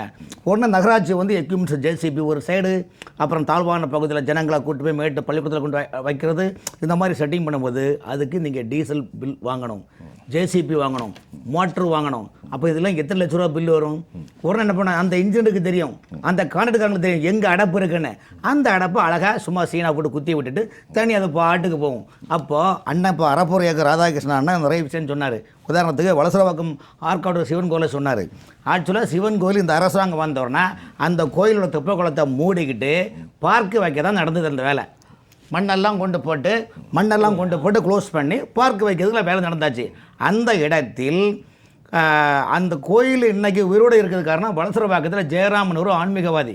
அந்த ஆன்மீகவாதி என்ன பண்ணாலும் ஒரு வீடியோ வெளியிட்டார். என்னென்னா, இந்த தெப்ப குளத்தை வந்து குளம் நீர், அதாவது இந்த ஊர் மக்களுக்கு குடிநீருக்கும் நிலத்தடி நீருக்கும் தேக்கமான ஒரு இடத்த இந்த மாதிரி பண்ணுறாங்களே, இப்போ இதுக்கு வந்து பார்க் அமைக்க போகிறாங்களே, இதில் பார்க் அமைச்சா நான் என் வயத்தில் கல்லை கட்டி இந்த குளத்தில் வந்து செத்து போயிடுவேன்னு ஒரு வீடியோ வெளியிட்டார். அது கோயிலுக்குரியதா? ஆமாம் ஆமாம். அந்த வீடியோ எத்தனை ஏக்கர் அது மொத்தம்? அது பெரிய ஏக்கர். அது வெளியில் சொன்ன முடியாது அந்த அளவுக்கு. இது அந்த வீடியோவை எங்கிட்ட அனுப்பும்போது நான் தான் எடுத்து வைரலாக்கினேன். அதுக்கு பிறகு அது பெரிய இஷ்யூவாகி சம்மந்தப்பட்ட அறநிலையத்துறை அமைச்சரை வந்து இவ்வளோ பெரிய பிரச்சனையாக இருக்குன்னு சரி அது குளமே ஆக்குவோம்னு சொல்லிட்டு இந்த நிலைப்பாடு. ஆகவே இந்த மாதிரி ஒரு உதாரணத்தை சொல்கிறேன். சென்னை மாநகராட்சியில் பொறுத்த வரைக்கும் நீங்கள் ஒவ்வொரு முறையும் நவம்பர் டிசம்பர் மழை வருதுங்க. மழை வந்தோன்னா தாழ்வானத்தில் தண்ணி முங்குதுங்க. தண்ணி முங்கினா என்ன பண்ணுறாங்கன்னா, அந்த மக்களை கூப்பிட்டுட்டு பள்ளிக்கூடத்தில் கொண்டு வைக்கிறாங்க. கணக்கு எப்படி போடுறாங்க தெரியுமா? அந்த மக்களுக்கு சாம்பார் சாதம் தான் போடுவாங்க. ஆனால் பில்லு எதுக்கு போடுறது தெரியுமா? Biryani bill sir. சாம்பார் சாதத்தை கொடுத்துக்கிட்டு சென்னை மாநகராட்சி வருவாய்த்துறை அதிகாரிகள், சென்னை மாநகராட்சி ஏஇக்கள், சென்னை மாநகராட்சி உதவி சேர்ப்பவர்கள் அண்ணன் திருவாசன் தெரியும், ஏ ஸ்கொயர்கள், இஇக்கள், ஏசிக்களுக்கு பில்லு ஒவ்வொரு மண்டலத்துக்கும் அந்த எவ்வளோ பாதிக்குதோ அது மாதிரி பல லட்சங்களை பணத்தை அனுப்புவாங்க. இந்த பணத்தை அத்தனை எப்படி பண்ணுவாங்கன்னா, செட்டிங் போட்டது போலையும், டீசல் பர்ச்சேஸ் பண்ண போலையும், இன்ஜின் வாங்கியது போலையும், JCB எடுத்தது போலையும், தார்பாய் வாங்கியது போலையும், பேஸ்ட் வாங்கியது போலையும், இப்படி மிகப்பெரிய நாடகம் ஆக்கி அந்த பணத்தை கொள்ளடிக்க வேண்டும் என்ற ஒரே மனநிலையில் அந்த அதிகாரி இருப்பார் தவிர்த்து மற்றபடி எந்த விஷயங்களும் இவர்களை பினாமி பேரில் பில்லை போட்டு இவங்களே செக்கு போட்டு அந்த ரெவன்யூக்காரன் அதிகாரிகளும் பில்லை போட்டு ஏழை மக்களுக்கு சாப்பாடு கொடுத்தேன், தண்ணியில் பாதிக்கப்பட்ட மக்களுக்கு சாப்பாடு கொடுத்தேன். இப்படி தான் சார் நடக்குது. இன்றைக்கி இந்த வேலை கண்டிப்பாக அவங்க ஒழுங்காக பண்ண மாட்டாங்க சார். காரணம் என்ன, 2015 வந்து ஸ்மார்ட் சிட்டி திட்டத்தின் மூலமாக தமிழ்நாட்டில் உள்ள எல்லா மாநகராட்சியிலும் பாதாள சாக்கடை திட்டம் நடக்குது. இப்போ பாதாள சாக்கடை திட்டம், அதே மாதிரி சென்னை மாநகராட்சியில் பார்த்தா மழைநீர் கால்வாய் SWD, இது போக கூவாத்தில் தண்ணி இறைக்குது, தண்ணி அங்கே மழைநீர் விடுறதுக்காக CRRன்னு ஒரு இருக்கிறது. 3 பேரும் சேர்ந்து தான் இந்த நிர்வாகத்தை பண்ணுறாங்க. இந்த 3 பேர் என்ன பண்ணுறாங்கன்னா, அந்தந்த பணத்தை வாங்கி இந்த பணத்தை எப்படி சுருட்டதுக்கு என்ற நிலைப்பாடு இருக்கிறாங்களே தவிர்த்து இதில் வேற எந்த விஷயமும் இல்லை. இந்த நிலைப்பாடு இருக்கும்போது எப்படி உங்களுக்கு சென்னை மாநகராட்சி மக்கள் வந்து தண்ணியே வராமல் நாங்கள் அழகாக கடலில் கொண்டு போகிறோம், அதுக்கு அவங்க என்ன சொல்கிறாங்கன்னா, ஐயா மழைநீர் கால்வாய் போடுறாங்க, அப்புறம் பாதாள சாக்கடை UGD போடுறாங்க, ஆனால் தண்ணி மழை வரும்போது கடலில் உள்ள தண்ணி உள்வாங்காது, அப்போ ரிவர்ஸ் தான் தண்ணி வரும், அப்போ வந்து கழிவு நீர் கக்கூசு நீரும் வந்து தாழ்வான பகுதியில் வீட்டுக்குள்ளே தான் வரும், நாங்கள் என்ன பண்ண முடியும் என்ன சொல்கிறாங்க. ஒரு மெடிக்கல் முகாமாக்கிப்பாங்க. ஏன் இந்த இவ்வளோ தூரம் விஷயம்? காரணம் என்ன சார்? எதிர்க்கட்சி என்ற நிலைப்பாடு தமிழ்நாட்டில் இன்னைக்கு இல்லை. அதை தட்டி கேட்குவதற்கும் இன்னைக்கு இல்லை. அது தட்டி கேட்கக்கூடிய மக்களுக்கான குறைகளை எடுத்து மக்களுக்கான நிறைகளை நீங்கள் செய்யுங்கள் என்ற ஒரு தலைவி உண்டால் அது தியாகத்தில் சின்னம்மா தான் இன்னைக்கு தமிழ்நாடு முழுவதும் மக்களுடைய பொது பிரச்சனை சொல்கிறாங்க. மற்றபடி திமுக அரசை பொறுத்தவரை இப்போ ஒன்று சொல்கிறேன் சார், தமிழ்நாட்டில் ஊரக உள்ளாட்சித்துறை ரெண்டாக பிரித்தாங்க. ஒன்று ஊரக வளர்ச்சித்துறை அமைச்சர் ஐ பெரியசாமி, இன்று நகர்ப்புற அமைச்சர் கே என் நேரு. ஐயா இந்த அமைச்சர் துறையில் 4 பிரிவாக இயங்குது. கோயம்புத்தூரில் ஒரு அலுவலகம் இயங்குது, திருச்சியில் ஒரு அலுவலகம் இயங்குது, சென்னையில் 2 அலுவலகம் இயங்குது. இந்த அலுவலகத்தை உள்ளே போனால் இந்த பணம் எங்கே போகணும் அவங்களுக்கே வெளிச்சம், கவுண்டிங் மிஷினுக்கே வெளிச்சமே தவிர்த்து இதெல்லாம் வெளிப்படை அரங்கத்தில் சொல்ல முடியாது. அறப்புறான ராதாகிருஷ்ணன் கூட இது வெளிப்படையாக சொல்ல முடியாது. அடுத்த கட்டத்தில் நிலைப்பாடு இருக்கு சார். அடுத்த கட்டத்தில் ராமன் ஒரு முறை சார் சொல்லுங்கள். இப்போ நாம் பொதுப்படையாக எல்லாத்தையும் பார்த்தோம். என்னை பொறுத்தவரையில் மாநகராட்சி அவங்களுடைய வடிவமைப்பிலிருந்து எதுவுமே சரி கிடையாதுங்கிறது என்னுடைய வாதம். ஏன்னா இப்போ அந்த ஸ்டாம் வாட்டர் ட்ரெயின் இப்போ வச்சு சொன்னார் இல்லையா, அது பார்த்தீங்கன்னா அவங்க டிசைன் அப்படி பண்ணியிருந்தா கூட நாங்கள் அந்த காலத்திலேயே என்ன பண்ணுவோம், ஒரு சின்ன வடிநிலம்னு வச்சுங்களேன், 3 சதுர மைலுக்கு கீழே உள்ள வடிநிலத்துக்கு மேக்ஸிமம் டிஸ்சார்ஜ் நடக்கிறப்போ assuming 12 inches rainfall in 24 hours. 24 மணி நேரத்தில் 30 சென்டிமீட்டர் மழை பெஞ்சா எவ்வளோ தண்ணி வரும் அப்படின்னு எடுத்துக்கிட்டு போகணும். அந்த மாதிரி ஒரு மேக்சிமத்துக்கு பண்ணாமல் 1 மணி நேரத்தில் 70 mm மேக்ஸிமம் பண்ணாதான் பாதுகாப்பு. மேலே வர அளவுக்கு வச்சுட்டா குறைய வந்தாலும் பாதுகாப்பு, குறைய வச்சுட்டா மேலே போயிடும். அதெல்லாம் எல்லாமே இப்படி பண்ணிட்டு, அது மட்டும் இல்லை, இந்த சென்னையை பொறுத்தவரை நான் ஏற்கனவே பல முறை சொல்லிட்டேன், இந்த சமமட்ட கோடுகள் இப்போ நீங்கள் சொன்னீங்கல்ல அந்த ஸ்டேஷன் பக்கம் தேங்குது சார், அது பெரிய சாபக்கேடு சார். அது அந்த சமமட்ட கோடுகள் இருந்ததுன்னா எந்த இடம் மழை எந்த இடம் பள்ளங்கிறது நமக்கு கரெக்டாக தெரியும். அப்போ அதை வச்சு நாம இந்த பள்ளத்துக்கு என்ன பண்ணலாம் அப்படின்னு யோசிக்க முடியும். அது மாதிரி ஒரு வடிவமைப்பு, அந்த மாதிரி ஒரு சென்னையை மாதிரி இந்த வடிகால் செல்வதற்கு கூவம், கொசஸ்தலை ஆறுகள், இந்த மாதிரியான கெனால் வேற எங்கேயுமே இல்லைங்க. அது இயற்கை கொடுத்த மிகப்பெரிய சிறப்பு, கொடை.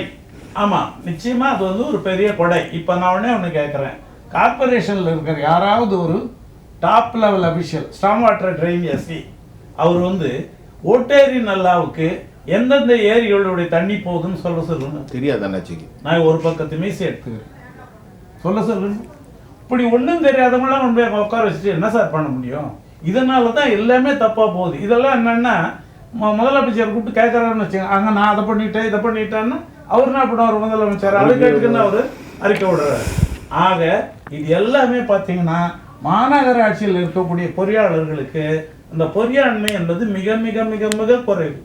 பொறியாண்மையும் இல்லை, புரியாண்மையும் இல்லை, ஒன்லி மணியாண்மை தான் இருக்குது. ஆமா, இதனால இப்ப நான் சொன்ன பாருங்க, இது நல்லாவே தெரியும். எல்லா ஏரியிலும் சாக்கடை தண்ணி சார். இப்ப நம்ம உட்கார்ந்து பேசுறோம், உண்மையிலே வேதனையான ஒரு சம்பவம் தான். ஆமா, அரசு பணம், பாவப்பட்டவங்க ஒரு நேரம் சாப்பாட்டுக்கு வழி இல்லாமல் ரோட்டில் படுத்திருக்கான். இங்கே ஒரு மேனிப்புலேஷன் நடக்குது. 4000 கோடியே பேஸ்ட்டை போடுறாங்கிறான் ராமன் சொல்கிறாரு, அதை போடுறான், கணக்கு கள்ள கணக்கு என்னெல்லாமோ நடக்குது. செய்யாத, அவரே சொல்கிறாரு, செய்யாத வேலைகளை செஞ்சு திருப்பி கட்ட போகிற பணம் தானே சார். யாரு கேட்க ஏன் எவ்வளோ பெரிய கடன் சுமையை நீங்கள் தாங்க போகிறீங்க, எதுக்குன்றேன் நான். இதெல்லாம் வந்து தேவையற்ற விஷயங்கள்ல பணத்தை செலவு பண்ணி இருங்க வாரக்கு. சார், ஒரு கேள்வி வெற்றி செல்வன்ட்ட, இன்னும் இருக்கிற சென்னையில் பிரதான நகர்களே இந்த பிரச்சனை. நாம் 4 பேருமே பேசுகிறோம். பாவப்பட்ட மக்கள் வாழக்கூடிய சவுத்தில் தூத்துக்குடி அழிந்து போனது. பக்கத்தில் காயல்பட்டினம், முக்காணி, ஆறுமுகநேரி, அப்புறம் வந்து இந்த மாதிரி பகுதிகள் எல்லாமே. இப்போ இதுக்கு என்ன செய்ய போகிறாங்க? இங்கேயே ஒன்றும் நடக்கலை. 4000 கோடி போட்டு இந்த மக்களுக்கான விடிவு காலம் என்ன? அதுக்கான பிளானே இல்லைங்கிறது தான் பெரும் பிரச்சனை. ஒன்றுமே இல்லை. நமக்கு என்னென்னா இப்போ இந்த டிசாஸ்டர் மேனேஜ்மெண்ட் பிளான் அப்படிங்கிற பொறுத்த வரைக்கும் பேரிடர் அப்படிங்கிறது சென்னையில் வந்து அதான் அது பேரிடராக கருதப்படுது. பிற பகுதியில் வந்து அது பெரிய அளவுக்கு நான் பார்க்குறது கண்டுக்கல. இப்போ ஃபார் எக்ஸாம்பிள் வந்து என்னென்னா கஜா புயலும் போது வந்து பார்த்தீங்கன்னா சில கிராமங்களுக்கு எலக்ட்ரிசிட்டியை திருப்பி ரெஸ்டோர் பண்ணுவதற்கு 3 மாதம் டைம் பீரியட் இருக்குது. இப்போ நீங்கள் நினச்சி பாருங்கள், சென்னையில் வந்து ஒரு 2 மணி நேரத்துக்கு நீங்கள் எலக்ட்ரிசிட்டி இல்லாமல் இருப்பீங்களா? அங்கே உடனே எவ்வளோ ஃபோன் அடிச்சுட்டே இருப்பாங்க, எவ்வளோ இது பண்ணுறீங்க. ஆனால் அந்த ஒரு துரித நடவடிக்கை அப்படிங்கிறது பல பிராந்தியங்களான. ஆனால் ஒட்டுமொத்த தமிழகத்தினுடைய எலக்ட்ரிசிட்டி டிமாண்டில் 25% எலக்ட்ரிசிட்டி கன்சியூம் பண்ணுறது சென்னை. அதிகமான கன்சியூம் ஒட்டுமொத்த ஸ்டேட்ல. ஆமா, 23% சென்னை மட்டும் தான். % வந்து சென்னை மட்டுமே கன்சியூம் பண்ணுது. அப்ப மீதி உள்ளது 70, 66, 75ல தான் மீதி இருக்கக்கூடிய அதர். ஆமா, அப்ப நம்மளுடைய வளர்ச்சிங்கிறது என்னன்னா சென்னை சென்ட்ரிக் அப்ரோச் தான் இருக்கு. இங்க எல்லா திட்டம் பாரு சென்னை சுத்தி தான் கொண்டு வருவாங்க. சென்னை சுற்றி இருக்க 100 கிலோமீட்டர் ஏரியாவில் தான் வந்து ரேடியஸுக்குள்ள தான் வந்து பார்த்தீங்கன்னா ஸ்மார்ட் சிட்டி வருது, சிப்காட் வருது, பரந்தூர் விமான நிலையம் வருது, அதானி போர்ட் வருது, எல்லாமே இங்கே உள்ளதா. ஏன்னா urbanisation, more and more urbanisation. சென்னையில் மட்டும் 1 கோடி பேர் இருக்கீங்க, நாளைக்கு 2 கோடி பேர் அது ஆகணும். இதுதான் இப்போ ராணிப்பேட்டை வரைக்கும் சென்னைக்குள்ள கொண்டு வந்துட்டோம், கிரேட்டர் சென்னை முடிஞ்சது. ஆமாம். ஸோ அப்போ என்னன்னா அரசு எக்கனாமிக்ஸ் எப்படி இருக்குதுன்னா, ஆல்ரெடி ஒரு அர்பன் ஒரு சிட்டி இருக்குது, இந்த ஏரியாவை வலுப்படுத்தணும். அப்போ என்ன பிற பிராந்தியத்துக்கு இருக்கக்கூடிய வளர்ச்சி அப்படிங்கிறது இல்லை. இன்னும் அந்த பின்தங்கி இப்போ நம்ம வாடகை வந்து ஏன் இந்த அளவுக்கு மக்கள் இது பண்ணுறாங்க, இன்னைக்கு வரைக்கும் அந்த பிரச்சனை அங்கே இருக்குன்னு சொல்கிறோம் இல்லையா. அந்த அது சார்ந்திருக்கக்கூடிய வாழ்வியலோட தான் அங்கே இருக்குது. அப்போ அங்கேக்கான வளர்ச்சி திட்டங்கள், அவருக்கான பாதிப்பு அப்படிங்கிறது இன்றளவு இருந்து கொண்டு தான் இருக்குது. அப்போ சதர்ன் பார்ட் ஆஃப் தமிழ்நாடு அப்படிங்கிறது அதோட வளர்ச்சி நீங்கள் கம்பேரிட்டிவ் பண்ணி பார்த்தீங்கன்னா மிக பின்தங்கிய போய் தான் இருக்கு. அப்போ எந்த ஒரு பேரிடராக இருக்கட்டும், கட்டுமானங்களாக இருக்கட்டும், எல்லாமே அவர்களுக்கு போதுமானது. அப்போ இந்த இடத்துல தான் ஒரு என்விரான்மெண்டல் இன்ஜஸ்டிஸ் அப்படிங்கிறது. அப்போ ஒரு சூழலில் சார்ந்திருக்கக்கூடிய ஒரு பிரச்சனைக்கான பாதிப்பு உள்ளக்கூடிய இப்போ இங்கே சென்னைக்கே நீங்கள் எடுத்துக்கலாம். வட சென்னை எப்படி பாதிக்க அடைகிறது, மத்திய சென்னை அப்படின்னு வருது. அப்போ சென்னை சுற்றி கூட புறநகர் பகுதியில் என்ன பாதிப்பு உண்டாகுது, பிற இடங்கள் இருக்கு. சரி, இப்போ ஒரு கேள்வி. இப்போ வந்து அது எந்த நம்ம வட சென்னையை பொறுத்தவரை இப்போ டெவலப்மெண்ட் ஆக போகுது. 27,000 ஏக்கர் வந்து சிப்காட் இந்த பணிகளுக்கெல்லாம் ஒதுக்கியிருக்காங்க. அது காட்டுப்பள்ளி துறைமுகம் அங்கே தான் வரும்போது, மகேந்திரா சிட்டி எல்லாமே வருகுதுங்கிற பொன்னேரியை ஒட்டி அதனுடைய ஃபியூச்சர்ல அதனுடைய ஃபியூச்சர் எப்படி சார் இருக்கும் வருங்காலம் எல்லாமே கான்கிரீட் ஜங்கிளாக இருக்கும். அதான் வந்து இப்போ என்னன்னா கான்கிரீட் ஜங்கிளாக இருக்குது. இப்போ வந்து ஆல்ரெடி வந்து நீங்கள் 40 டிகிரி செல்சியஸ் நீங்கள் பார்க்குறீங்க இல்லையா, இப்போ 45 டிகிரி செல்சியஸ் உலகத்தில் நம்ம இருக்கும். அது ஃபுல்லாக கான்கிரீட் காடுகளாக இருந்தால் அங்கே மனிதன் வாழ முடியும் நினச்சிப்பாங்க. அன்லிவபிள் கண்டிஷனுக்கு வந்து போய் சொல்லும். இவங்களுக்கு ஒரு விஷயம் புரிய மாட்டேங்குது. மோர் அண்ட் மோர் அர்பனைசேஷன் அப்படிங்கிறது என்னன்னா, நம்ம மக்களை இன்னும் அதிகப்படியாக கொள்ளும். நமக்கு மீதி இருக்கக்கூடிய இயற்கை வளங்களை பாதுகாப்பதன் மூலமாக மட்டும்தான் நீங்கள் குளோபல் வார்மிங் போன்ற மிகப்பெரிய பிரச்சனைகளை தற்காத்து கொள்ள முடியும் அப்படின்னு ஐக்கிய நாடுகள் சபை சொல்கிறாங்க. நீங்கள் இப்போ வட தமிழகத்தில் பிரச்சனைகளாக எடுத்தீங்கன்னா பிராந்தியங்கள்லாம் பார்த்தீங்கன்னா கும்மிடிப்பூண்டியாக இருக்கட்டும், திருவண்ணாமலை, இந்த போல இதெல்லாம் இன்னும் ஃபர்டைலான லேண்ட். அங்க இன்னும் விவசாயம் பண்றாங்க. அந்த மக்கள் இன்னும் அந்த லேண்ட் இருக்கணும்னு நினைக்கிறாங்க. நீங்க சவுத்துக்கு வாங்க, விருதுநகரை எடுத்துக்கோங்க, திண்டுக்கல் எடுத்துக்கோங்க, வறண்ட பூமி ராமநாதபுரம் எடுத்துக்கோங்க. இந்த இடத்துல ஏன் கொண்டு வர மாட்டேங்கிறீங்க? நிறைய இடங்கள் இருக்குது. ஆனா இங்க எதுவுமே பண்றது இல்ல. அதுவும் ஃபர்டைலான லேண்டா தான். ஏன்னா நீங்க கிரேட்டர் சென்னைக்குள்ள இதுதான் வருது. அப்ப சென்னையை மையப்படுத்தாது. அப்ப சதர்ன் பார்ட் ஆஃப் கண்டினியூஸா வந்து நம்ம வந்து புறக்கணிச்சுக்கிட்டு தான் இருக்கப்படுகின்றது. அந்த இன்னும் சொல்ல போனா தூத்துக்குடி குறித்தான எந்த விதமா இன்னைக்கு அந்த அளவுக்கு மழை விளைஞ்சிருக்கு, எவ்வளவு பாதிப்பு என்ன ஒரு ஸ்டடி இருக்காங்க. நம்ம 2015 எவ்வளவு பேசணும், சென்னைக்குள்ள இருக்க பாதிப்பு எவ்வளவு பேசணும். ஆனா தூத்துக்குடி பற்றி, காயல்பட்டில ஏற்பட்ட பாதிப்பு பற்றியோ இது வரைக்கும் நமக்கான ஒரு அசஸ்மெண்ட் இருக்கா? நாங்குநேரியில முரசொலி மாறனும் கருணாநிதி இருக்கும்போது ஒரு பெரிய திட்டத்தை போட்டாங்க. அன்னைக்கு ஒரு ஆள் சொன்னாரு, ஐயா நான் 23,000 ரூபாய்க்கு வாங்கினேன், இப்போ போய் கேட்டால் 22,000 ரூபாய்க்கு சொல்றான் அப்படிங்கிறது. இப்போ இதெல்லாம் ஒரு ஹம்பக்கு தானே, ஒரு ஃபேக்கு தானே. ஒரு இடத்த டெவலப் பண்ணால் அரசு மக்களை நம்பிக்கை வைக்கணுமா இல்லையா? அந்த ஊரில் ஒன்றுமே இல்லை. இன்றைக்கும் சாதி கலவரம் நடந்துகிட்டு இருக்கு. ஆமா, ஜாதி நடக்கிறதுக்கு முக்கியமான காரணம் தொழிற்சாலைகள் இல்ல. 80களில் அமைக்கப்பட்ட மோகன் கமிட்டியோட ரிப்போர்ட்டுமே தான். அவர் சொன்னார் வந்து இந்த பகுதியில் இண்டஸ்ட்ரீஸ் அதிகமாக இல்லை அப்படிங்கிறது. ராமன் சார் சுருக்கமா. அதாவது 2001 2005 வரைக்கும் நினைக்கிறேன் ஜெயலலிதா அம்மா முதலமைச்சராக இருந்தாங்க. அப்போ மழை நேரத்தில் கோவம் ஆற்றெல்லாம் அவங்கள ஆக்கிரமிப்புகளை அகற்றி மிகப்பெரிய அரசியல் செல்வாக்கு மிக 1000 பல ஆயிரம் கோடிக்கு அதிபர்களுடைய கல்வி நிறுவனங்கள் எல்லாம் ஆக்கிரமிப்புக்கு அகற்றிகளை கம்ப்ளீட்டாக தண்ணி போகிறதுக்கான நிலைப்பாடு ஜெயலலிதா அம்மா மட்டும்தான் தமிழ்நாட்டில் கொண்டு வந்தாங்க. இப்போ அண்ணன் சொன்னார் ஏரி கரைகள்லாம் வந்து கரையெல்லாம் பூங்காலாம் பண்ணாது. எதுக்கு பண்ணாங்க தெரியுமா? இந்த ஏரிகளுக்கு சிஎம்டிஏவும் அந்த சென்னை மாநகராட்சியும் அது பொதுப்பணித்துறை நீர்வளத்துறை நிதிகள் ஒதுக்குறாங்க. எதுக்கு ஒதுக்குறாங்கன்னா கரையோரில் பாதசாலை நடந்து செல்வதற்கும் பூங்காவுக்கும் பிள்ளைகள் விளையாடுறதுக்கான அந்த இது பண்ணுறாங்க, பூங்கா செடிகள். அதுக்கு நிறைய அமௌண்ட் ஒதுக்குவாங்க சார், பல ஆயிரம் கோடி ஒதுக்குவாங்க. அந்த அமௌண்ட்டை ஃபுல்லாக பில்லை போட்டு சாப்பிடணும். ஆக்சுவலாக அதில் பண விதையை தான் விதைக்கணும். மன்னர்கள் காலத்துல ஏரி நீங்க எப்ப பார்த்தாலும் பண்ணணும்னு இப்படிங்கிறீங்க. இது தப்பு. இப்பதான் டிஜிட்டல் தானே சார். இப்படி யார் சார் எண்ணிக்கிட்டு? நீங்க என்னமோ அந்த காலத்துல கன்னியாகுமரியில தாத்தா என்ன மாதிரி இப்படி காட்டுறீங்க சார். இப்ப அந்த என்ட்ரல சார் எல்லாம் இப்படிதான் 1.5 லட்சம் டக்கு. அதாவது பாருங்க இல்ல சார், கருவறை முதல் கல்லறை வரலும் சில்லறை இல்லாமல் திராவிட அரசுல வாழ முடியாது சார். வந்து அதனாலதான் சொல்றேன், இப்ப எங்களுக்கு கிராமப்புறல இது இருக்கான்னு கேக்குறாங்கல்ல. அதனால ஆமா, அன்னைக்கு அரசு அலுவலகங்களையும் டிஜிட்டல் இந்தியா. அதனால சென்னையில் பொறுத்த வரைக்கும் இன்னைக்கு மாநகராட்சி நிர்வாகம் முழுக்க கரன்சி வேட்டையின் நிலைப்பாடுகளான மக்களுக்கு அவர்கள் எதுவுமே அவங்க செய்ய மாட்டாங்க. இப்போ சென்னை மாநகராட்சியில் திருப்புகழ் கமிட்டின்னு அறப்போற அண்ணன் சொன்னார். திருப்புகழ் கமிட்டியும் கேரளா ஹேமா கமிட்டிக்கும் பெரிய வித்தியாசம் கிடையாது. அது பாலியல் மேட்டரில் வருது, இது ஊழல் மேட்டரில் வருது. ரெண்டும் டிஃபரன்ஸான தான், கமிட்டிகள் தான். ஆமா, ரெண்டும் கமிட்டி தான். அதனால திருப்புகழ் கமிட்டி எங்கே தேடுவேன் அந்த மாதிரி நிலைப்பாடு சார். இன்னைக்கு சென்னை மாநகரோட நிலைவில் என்ன, கனவுகளே கனவுகளே காலம் எல்லாம் வாரீரோ, நினைவுகளே நினைவுகளே நின்று போல் மாட்டீரோ, நிம்மதியை தாரீரோன்னு ஏழை மக்களுடைய மனநிலை ஒவ்வொரு மலை நேரத்தில் இதான் நினைக்க வேண்டிய சூழ்நிலை. ஒரே ஒரு கேள்வி ராதாகிருஷ்ணன், 1 ட்ரில்லியன் பொருளாதாரத்தை கொண்டு வருவதற்கு சவால் விடுகிறார், அல்லது அதுதான் எங்களது அல்டிமேட் கோல் என்கிறார். 83 லட்சம் கோடி. அதற்கு முன்பு மழை தண்ணீர் தேங்கி மக்கள் படுகொலிலே சாகக்கூடிய அபாய கட்டம் இன்றும் இருக்கின்றது. 1 ட்ரில்லியனுடைய மதிப்பென்ன? இறுதியான கேள்வி. பொருளாதாரத்தை இவங்க ஏதோ சொல்கிறது ஏமாத்துறது அதெல்லாம் ஒரு பக்கம். அது ஒரு பக்கம். மக்கள் வந்து இன்றைக்கி நமக்கு என்ன ஆச்சுன்னா வரக்கூடிய நவம்பர் டிசம்பர் பயம் இல்லாமல் இருக்கணும். சென்னையை பொறுத்த வரைக்கும் மழை பெய்யுதுனாலே ஒரு பயத்தை உண்டாக்கி வச்சிருக்கக்கூடிய சூழலில் இன்றைக்கி நமக்கு இந்த மாதம் அடுத்த மாதம் மட்டும்தான் டைம் இருக்குது. ஏற்கனவே நிலுவையில் இருக்கக்கூடிய வேலைகளை உடனடியாக முடிக்கணும். ரெண்டாவது, இருக்கிற நீர்நிலைகளை அகலப்படுத்த முடியுமா ஆழப்படுத்த முடியுமான்னு இப்போ என்ன காலம் கிடைக்கும்னு தெரியாது. இன்னொரு பக்கம் உடனடியாக தீர்க்க வேண்டியது, மழைகள் வந்தால் எதிர்கொள்றதுக்கான வழிகளையாவது வேகமாக செய்யணும். இந்த பேட்சப் ஒர்க் கவர்மெண்ட் வந்து அதையாவது கொஞ்சம் கவனம் கொடுக்கணுன்றதை பார்க்கணும். சரி, திருநாவுக்கரசியா ஒரே ஒரு வார்த்தை சொல்லுங்க. ஒன்றும் இல்லை, இப்போ அவர் சொன்னார் சிம்பிளா. இயற்கை வடிகால்கள், சென்னையில் இருக்கக்கூடிய இயற்கை வடிகால்கள் 1960 எப்படி இருந்தது, அந்த அகலம் இப்போ இருக்கா? அதில் தண்ணீரை கடத்தும் திறன் அப்போ இருந்த அளவுக்கு இப்போ இருக்கா? அப்படி இல்லைன்னா எல்லா வடிகால்களையும் அது என்ன வீடு கட்டியிருந்தாலும், மாடி வீடு கட்டியிருந்தா கூட இடிச்சு போட்டுட்டு அவற்றையெல்லாம் அந்த அகலத்துக்கு கொண்டு போகாம சென்னையில், அதுவும் வட சென்னையில் குறிப்பாக இந்த பிரச்சனைக்கு தீர்வே கிடைக்காது. சரி நேர்களை, நம்ம இப்போ நிறைய விஷயம் பேசணும். அரசாங்கம் சொல்கின்ற பலன்கள், அரசாங்கம் சொல்கிற யுக்திகள் அனைத்தும் ஒரு மாயப்பிம்பம் தான் கட்டமைக்கப்பட்டிருக்கிறது. திமுக ஆட்சிக்கு வந்து 4 ஆண்டுகளில் 4000 கோடி ரூபாய் செயல் திட்டத்தில் சற்றேறக்குறைய 30 விழுக்காடு கூட முடிக்கவில்லை என்கின்ற உண்மை தகவலும் வெளியே வந்து கொண்டிருக்கிறது. நம்மை நோக்கி எதிர்நோக்கி இருக்கக்கூடிய சென்னை மட்டுமல்ல, தென் மாவட்டங்கள் கூட பெரும் அபாயகரமான ஒரு சூழ்நிலையில் அரசின் காதுகளில் இது போன்ற ஓய்வு பெற்ற நம்முடைய பொறியாளர் மரியாதைக்குரிய திருநாவுக்கரசு ஐயா அவர்கள், திரு வெற்றி செல்வன் மற்றும் திரு ராதாகிருஷ்ணன் அறப்போர் இயக்கம், தோழர் திரு வி.எஸ். ராமன் எல்லோருமே மிகச்சிறப்பான கருத்துக்களை வடிவமைத்திருக்கிறார்கள். தமிழகத்தை ஆளுகின்ற அரசும் சம்பந்தப்பட்ட அதிகாரிகளும் உடனடியாக இதற்கான ஆவணத்தை எடுத்து மக்களின் பாதையில் நம்பிக்கை ஏற்படுத்த வேண்டும். உங்கள் நிகழ்ச்சிக்காக வந்து உங்கள் அனைவருக்கும் நான் உளப்பூர்வமான நன்றியை தெரிவித்துக் கொள்கிறேன். மீண்டும் மற்றொரு களத்தில் நான் உங்களை சந்திக்கின்றேன். அதுவரை உங்கள் அனைவரிடமிருந்தும் நான் உங்கள் சுஃபியான், ஜெயா ப்ளஸ் தொலைக்காட்சிக்காக நன்றி. மீண்டும் சந்திப்போம்.